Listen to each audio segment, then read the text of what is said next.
So welcome, ladies and gentlemen. Today we're going to be having a look at the World Cup update for FIFA 18 and ultimately ask the question, is it worth picking up if you haven't bought FIFA 18 already? So if you have the game already, it will update for you and it's free, which is nice. Now if you don't have FIFA 18, then it's going to cost you the amount it would cost to buy FIFA 18 itself. So yeah, before we dive into it, basically, I think the PS4 is having a sale right now. I saw on the store it was sort of $24, which is pretty nice. The PC, on the other hand, can't really see any deals. I managed to pick it up the other day for $30 on Origin. It is now $60, so it has gone up. So diving right into it, here it is, the World Cup edition, or the World Cup update.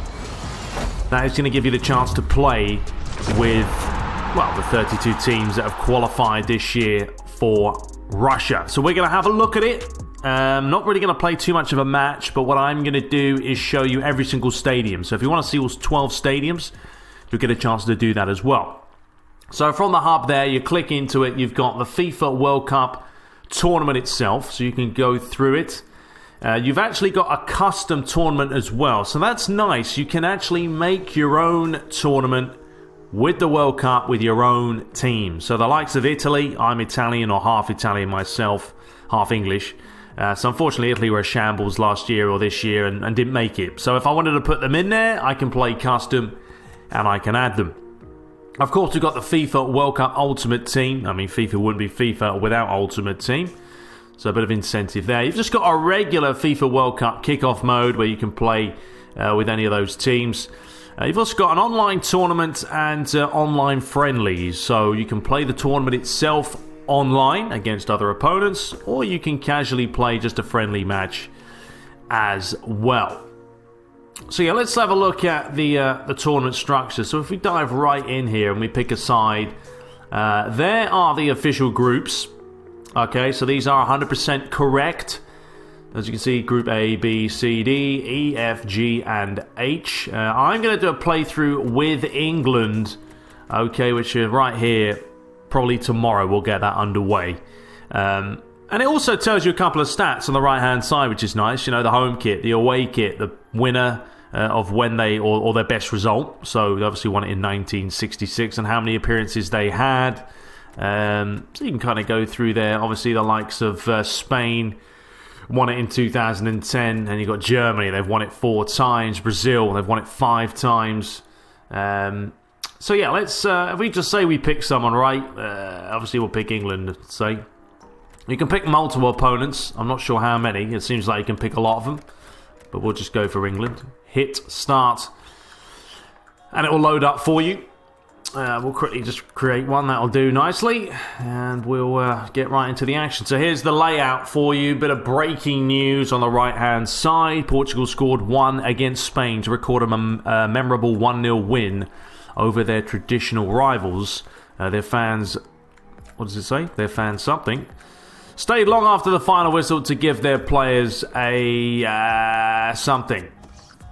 And you can click on it and you get a little bit more information.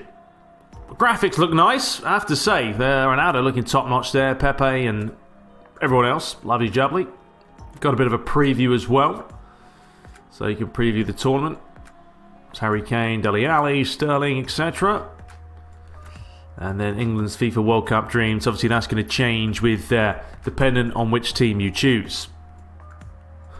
So you've also got the top goal scorers of who's playing well, who's banging in the goals, your traditional goodies. Top assists as well. Clean sheets, yellow cards, should be red cards, yep. So yeah, just a couple of stats to take a gander at there. Obviously the group stage, you can click on that, find out who's doing what. Oh, that's nicely laid out. I like that because you can quickly sort of pan through without having to look at every single group individually, which is a bit of a pain in the backside sometimes. And you can also see the results and fixtures with the right analog stick. If you want to go across there to squads, you can obviously pick your side. You've got team sheets, similar to sort of career mode, team stats, settings that you want to change. It's all very, very similar. So you can play your match, and you can also sim your match. So if you don't want to play it, you can sim it. So, yeah, that's the layout. There we go. Lovely. Looks good. You know, it's nicely presented, I have to say. You know, if you're going to get a license like the World Cup, do something with it. And looks like, yeah, you have. So, yeah, let's look at some other features. So if we take a look at the custom FIFA World Cup tournament mode here, what you can do is pretty much just sort of randomize the groups. This will keep all the official teams in it, but just randomize them for you. You can swap teams as well if you want to stick one team there, etc. And if you do press the right trigger, what you can do is add non-qualified teams. Not all the teams, just non-qualified ones. You've got Austria, Czech Republic, Greece, Italy, Norway, Ireland, Romania, Scotland, Turkey, Wales, the US, China, Netherlands, Northern Ireland, Canada, Chile, New Zealand, and that's it. So those are the teams you can pick from. So, you know, if we wanted Italy in it, we just stick them in there. If you want to go a little bit non-realistic, but have a little bit of fun with it. So, a nice addition. Okay, and then we have the FIFA World Cup kickoff mode, traditional. You know, you pick a team, obviously. You can choose from qualified to unqualified. Say we do Brazil, Argentina. You get a look at the kits. They're updated. They're official. You got the home. You got the away. There's Lionel Messi there. That's a pretty snazzy away kit, to be honest. And then once you get into the usual hub, you've got all the stadiums to choose from. There's all 12 of them. And I'm going to show you them in this video, so if you want to skip ahead you can, but we'll definitely show you guys what every single stadium does look like and sort of the atmosphere as well.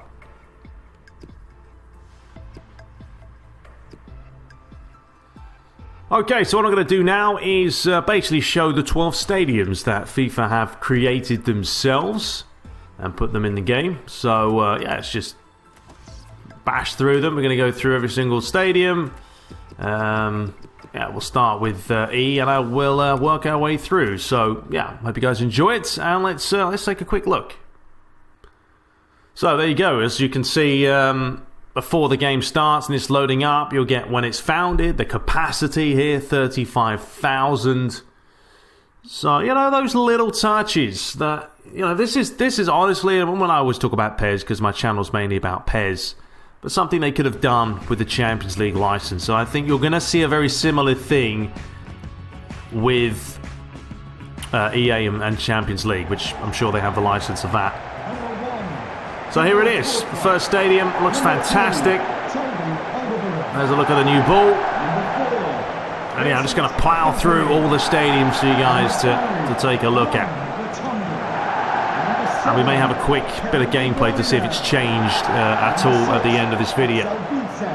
So you get a look at the crowd, a look at the players. Obviously the national anthems are going to happen. We're not going to worry about those because they're going to be here all day otherwise. But magic. Okay, so we have a look at the next stadium on the list. Founded in 2013, 48,000 capacity. At the FISHT Stadium.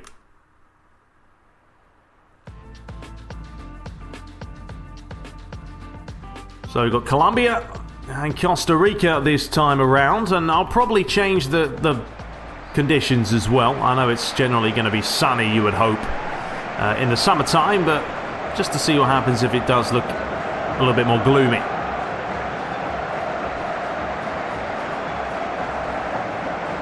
I still think FIFA's player models could do with a little bit more work. I mean, if you guys know me, I've said that for many years now. But there's no question, the presentation, the broadcast feel, it's all there. And they do a really good job of capturing that. You know, even the shirts themselves now, with a little bit more movement on them. I mean, you wait till the next couple of years when we get next level graphics. I mean, really, really enhanced. So the next stadium was founded, actually a newer one, 2018, with a capacity of around 35,000. This one between Croatia and Egypt. Now obviously Egypt will hope that Mohamed Salah is match fit and ready to play, and I'm sure he's trying his best to be, you know, in the World Cup. He doesn't want to miss it. He's a vital player for them. And we'll see if we do see him here, if there's a bit of an update on him, or he still has the short hair. Because he certainly did need an update.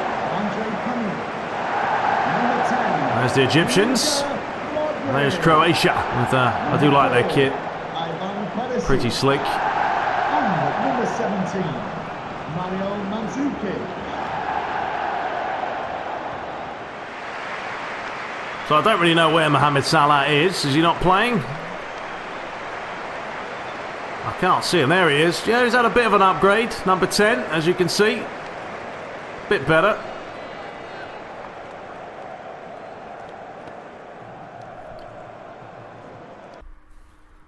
Okay, so for this one, the KAZAN Arena, founded in 2013, 45,000 capacity. We're playing on rain at night. So let's take a look at this between England and France. Now, there is no other option between clear and rain. So those are the two you can choose from. You can't pick cloudy or, you know, hazy and all that. You either get clear or you get rain. But you can choose, obviously, an afternoon, evening fixture.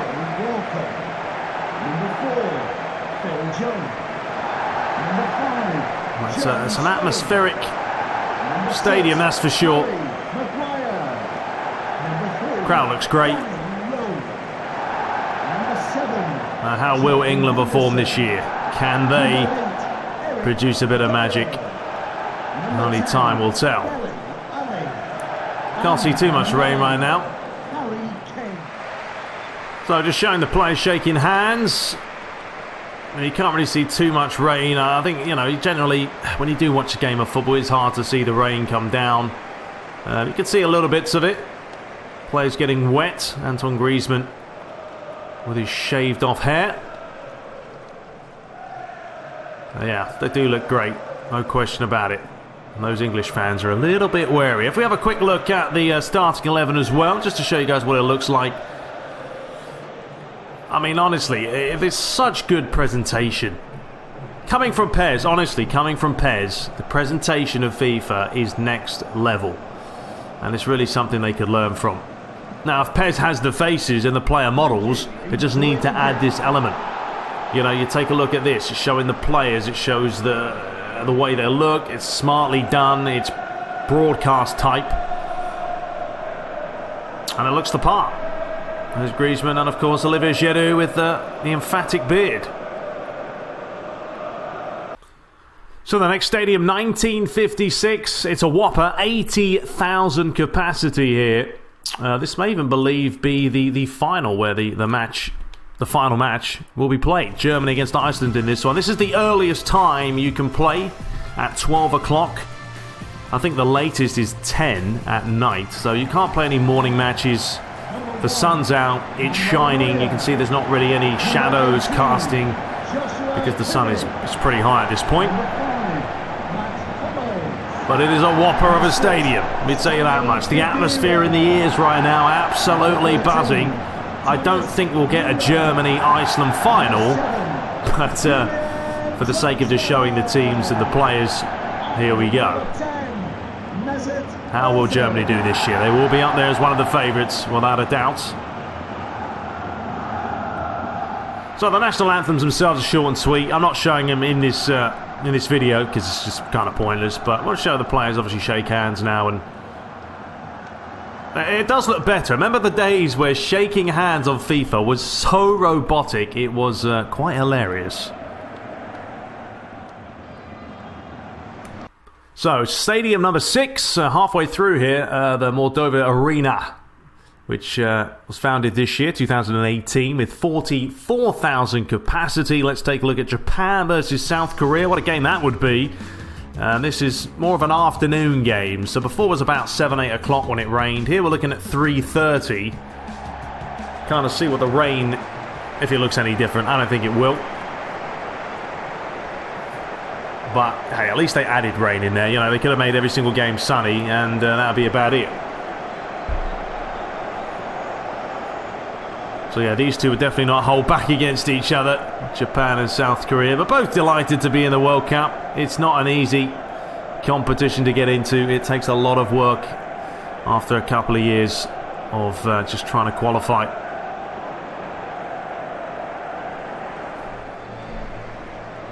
So even get the crowd wearing some devil's horns on the top of their heads. And there's Korea. I mean, look at the textures on the kits look good, though. You know, they're not crappy SD. They're high quality HD. This is the PC version, so we're playing pretty much high kind of ultra settings. YouTube will never really capture that, though. But there we go, Japan and South Korea. So the next stadium, 2018, founded as well, 45,000 capacity. We've got Mexico against Nigeria, who definitely have one of the more fancy kits, let me tell you that much. Their home kit is absolutely mental. We're playing this at the latest time possible, 10 o'clock at night, with clear conditions. But yeah, definitely check out Nigeria's home kit. A different design, you know, some of these designs, these kits that they come up with, so bland and boring. I mean, I know sort of Nike has the same similar style nowadays, and I think Adidas a little bit more adventurous at times. Now, there are the fans. Got the banners up there as well. It's Mexico's kit. And look at that one. Unbelievable with the arrow type design. Very, very bright and vibrant. So look at those hats as well. Absolutely hilarious, but there we go. Just look at that for a kit. I mean, that is actually a Nike, so maybe not. How come Nike designed something like that? But there's a lot of Nike kits I see, like, just very plain and bland. Obviously, Mexico and Nigeria wouldn't play each other in these kits. They kind of clash, but there we have it. So this is stadium number 8 of 12, Rostov Arena, 45,000 capacity. This one also founded in 2018. We've got Peru and Poland on show here for you guys. We're playing at sort of dusk, 7 o'clock at night. Clear conditions. And once again, it still looks very nice, doesn't it? No complaints. I mean, from what I can hear, and you know, I'm wearing a headset right now, it's a very atmospheric game. You know, I can hear the crowd. They're actually singing, cheering. I mean, look, this is the World Cup. You've got to have that in this kind of downloadable content, whether it be free or not. So we'll certainly see when it comes to playing in quarterfinals, semi-finals, final, if the crowd itself is a little bit more up for it. Time will tell.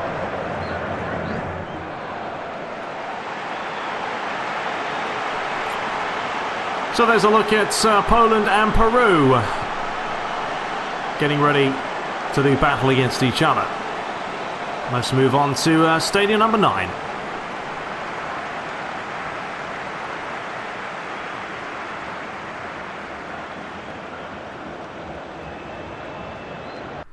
So next up, we have St. Petersburg Stadium, 2017. One of the larger ones with a 67,000 capacity. As we have a quick look at sort of Portugal and Senegal. I like Senegal's kit from what I can see. Quite nice. You can see this is a 7 o'clock matchup. Sorry, no, that's not. It's a 5 o'clock game as the sun is starting to set.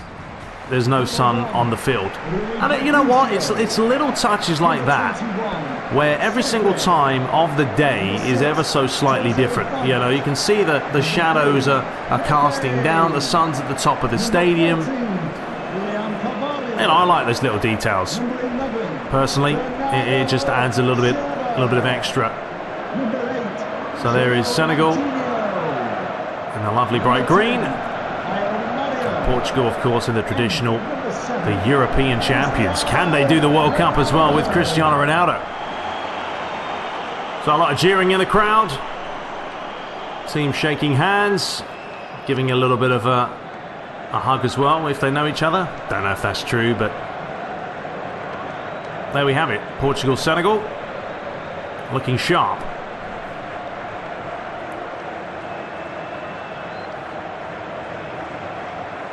Thank you. Enjoy the game. So stadium number 10, a couple more to go. This one was founded as well in 2018. A lot of new stadiums, 45,000 capacity. We've got Russia and Spain here in a bit more wet conditions, switching it up ever so slightly, sort of back and forth. This one being at a 1 o'clock matchup, so sort of middle of the day. Now, it's not pouring, you can see that. The rain, I don't know if the rain changes you know, accordingly as you're playing. If it gets more and more slicker and wetter, or it's sort of just steady rain. If you know, let me know. But either way, the Spanish fans all nicely painted up, ready for this one.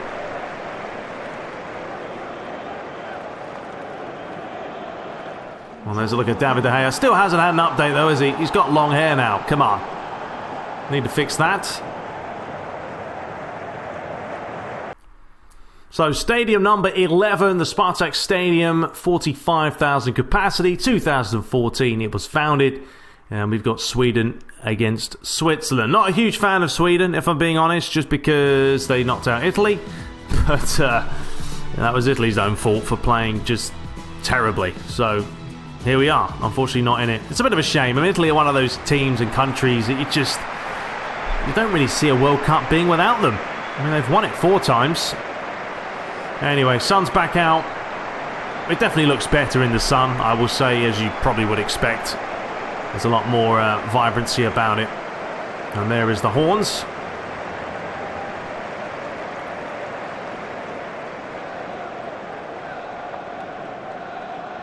There's Lichtsteiner for Switzerland. They have a decent side, Switzerland. They've got some relatively good players in there. So the final stadium, the Volgograd Arena, with 45,000 capacity, founded in 2018. Let's have a look at Uruguay and Argentina. I can't actually remember now if I did Argentina at the start of this video or not. But I don't think I did. I think I started with Belgium and Brazil, can't remember. Anyway, this is a 4:30 match.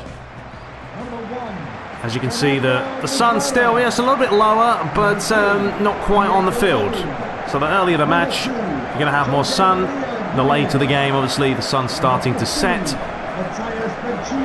can see the camera flashes as well around the stadium. Argentina will be a big favourite, I think. Can Lionel Messi perform? I'm sure he will, but that'll be the question. Uruguay as well, with Suarez and Cavani. Certainly could prove a bit of a shock. So there we have it, ladies and gentlemen. That is an in-depth look at the World Cup DLC, free to download on FIFA if you have it. If you don't, you may want to check it out. But we will be starting our England playthrough hopefully in the next couple of days. So look forward to that. Anyway, we'll be back very, very shortly. Let me know your thoughts. Have you played it? Is it any different? But until next time, take care.